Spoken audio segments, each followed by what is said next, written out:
What is the I Ching? The I Ching, or Book of Changes, is one of the oldest Chinese classics. It originated as a divination manual over 3,000 years ago and later became a cornerstone of Confucian and Daoist philosophy. Unlike fortune-telling systems that claim to predict fixed outcomes, the I Ching offers perspective. It describes the current situation and suggests a path forward. Carl Jung famously used the I Ching in his psychotherapy practice. He called it the method of synchronicity, meaningful coincidence that is not caused by anything but reveals a pattern. Whether you buy into the metaphysics or not, the I Ching has a remarkable way of reflecting your own inner state back at you. What you will need, you really only need 3 coins. Chinese coins with a square hole in the center are traditional, but any 3 coins work equally well. You also need a quiet space and a clear question in mind. Some people prefer to use euro stocks, the original method, but coins are simpler and more practical for modern use. Step 1. Formulate your question. This is more important than most beginners realize. The I Ching responds best to open-ended questions about situations, not yes or no predictions. Instead of asking, will I get the job? Try, what do I need to know about this job opportunity? Instead of should I move? Ask, what energy surrounds this potential move? Frame your question around your own role and agency. The I Ching is not a fortune teller that hands out verdicts. It is a wise advisor that helps you see what you might be missing. Write your question down. Repeat it silently a few times to focus your intention. Step 2. Cast the coins. Hold the 3 coins in your hands. Think about your question and toss them onto a flat surface. 6 tosses will produce 1 hexagram. Each toss generates a line. Here is how to read the result. 3 heads equals yang, changing line, moving line, drawn as a solid line that will become broken. 2 heads, 1 tail equals yang line, solid, unchanging. 1 head, 2 tails equals yin line, broken, unchanging.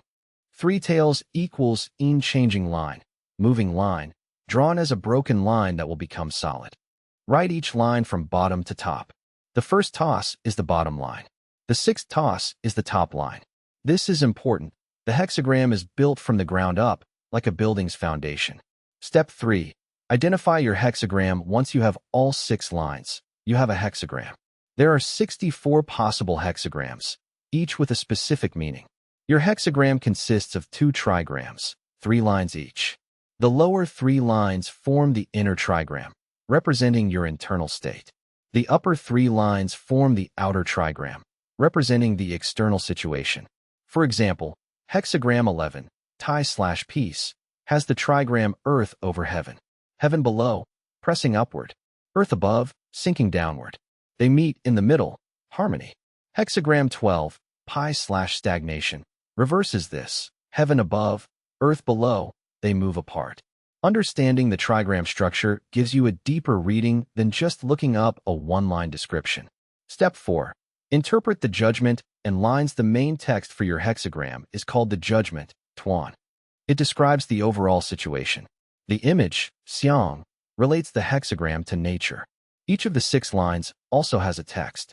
If you got any changing lines, 3 heads or 3 tails, pay special attention to those.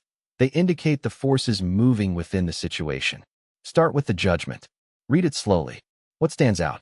What feels relevant to your question? Then read your changing lines, if any.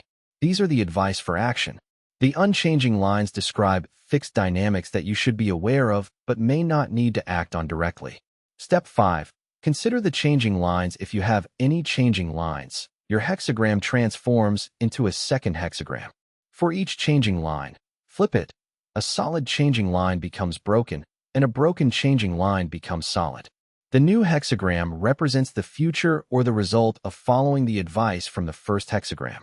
This is the most subtle part of I Ching interpretation. Sometimes your changing hexagram is more important than the primary one. It shows where things are heading. If the changing hexagram looks more favorable, the advice is encouraging. If it looks worse, consider whether there is a better approach. Common mistakes beginners make: asking the same question repeatedly. The I Ching does not like being tested. Ask once, reflect on the answer, act on it. Re-asking the same question the same day is disrespectful to the process. Looking for literal predictions. The I Ching is symbolic and poetic. Hexagram 36, Darkening of the Light. is not literally about losing electricity. It is about a time when wisdom must remain hidden. Read between the lines. Overthinking changing lines. Some people get 3 or 4 changing lines and panic about which one to focus on. They all matter, but the most important one is usually the first line that changed, the lowest changing line. That is where the energy enters. Making it a practice, the best way to learn the I Ching is to consult it regularly about meaningful situations. Keep a journal of your readings. Write down the hexagram, your interpretation, and what actually happened. Over time, you will develop a personal relationship with the text and its symbols. The I Ching becomes more accurate the more you use it, not because it changes, but because you learn to read its language more fluently. Have you tried consulting the I Ching? What was your first hexagram? Share in the comments. I'm always curious to hear what people pull on their first reading.